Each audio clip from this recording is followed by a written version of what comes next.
what do you think is going to be the first surprise of this NFL draft, Todd McShay? How about pick 5? I mean, everyone has said Mason Graham for the longest time. Mm-hmm. And now I'm starting to hear, we brought in Liam Cohen. We've got Trevor Lawrence. We're trying to, basically, Cohen was brought in to fix Trevor Lawrence, if you will. Ashton Jeanty is a possibility there. Mm-hmm. The name I'm now hearing is Tet McMillan, the wide receiver from Arizona. And so I'll be honest, I have concerns with him. He's not my number one wide receiver. I've actually got a second round grade on him because of all the factors and concerns I have. But you always try to put yourself inside the brains of decision makers. And James Gladstone, his first draft. And for a while, we were all like, well, he drafted 2 shorter arm defensive tackles. And it worked out. Braden Fisk, 32 inches, and Kobe Turner, 31 inches. And they've been great in that Rams defensive line. He was part of that group with Les Snead. But, yeah, they drafted – that was like second, third round. I think you look back at the history of Trevor. His best years were 2018, 2019 at Clemson.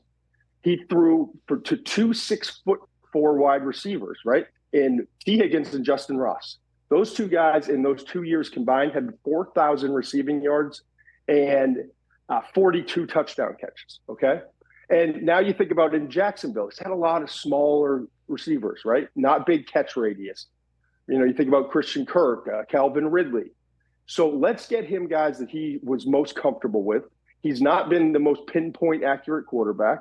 And so maybe Tet McMillan makes sense. Even though I wouldn't take him there, you always try to figure out the why. I think that would be the why if Tet McMillan surprises me, and I think surprises a lot of people to go that high in this year's draft. And I can tell you this, the Jets, the Raiders, all the teams that are looking for defensive linemen behind them, and there's a lot of them between picks like 6 and 17, they'd be thrilled with that. So I was just to ask you if that stone does get thrown into the draft pond by the Jaguars, what the ripple effect would be, and what do you think? Let me jump you here on this one. What if Ashton Jeanty then doesn't go to the Raiders like everyone's mocked? I had an interesting conversation with the GM the other day, and he's like, "Stop being so narrow-minded with your thinking like everybody else seems to be right now. Think about it kind of outside the box." And I think he very specifically was kind of talking about that range of the draft. And also, we're plugging the same names in with the same teams. It's always been Graham 5 to Jacksonville. It's always been Jeanty 6 to the Raiders, right? What if it's not? How does this thing look? Start to think like that. And then I got more information. I'm starting to kind of piece it all together. Jeanty doesn't go there because here's the deal. The offensive tackles aren't great, but teams are in such desperate need that they're going to wind up going that high. Edge rushers, to me, in all the conversations I had in the last 72 hours, Rich, these edge rushers are going a lot higher than you think. And I think it could start with at number 6 with the Raiders. I think edge and offensive tackle are in play there. At 7 with the Jets, everyone's been talking about Tyler Warren. He's in play. But if the right edge rusher's there, I've heard Jahdae Barron as a possibility. This is an Aaron Glenn team.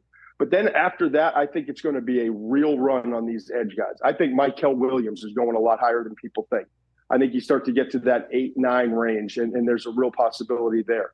I think James Pierce could go as high as 15, the Tennessee edge rusher. There's some red flags with him. I think Atlanta could take him at 15. I think in between Shamar Stewart, a lot of teams don't like him, don't like the agent, don't like the lack of production, but there's some teams that are bullish on Shamar Stewart. So these edge rushers are going to come off the board quickly. And all of a sudden, if we see a Tet McMillan in the mix, that could bump down defensive linemen. Where does Mason Graham wind up going? And then the team that could benefit from all of this, if it winds up playing out, that Jeanty doesn't go 6 and Tet McMillan goes 5, how about the Bears sitting at 10, Rich?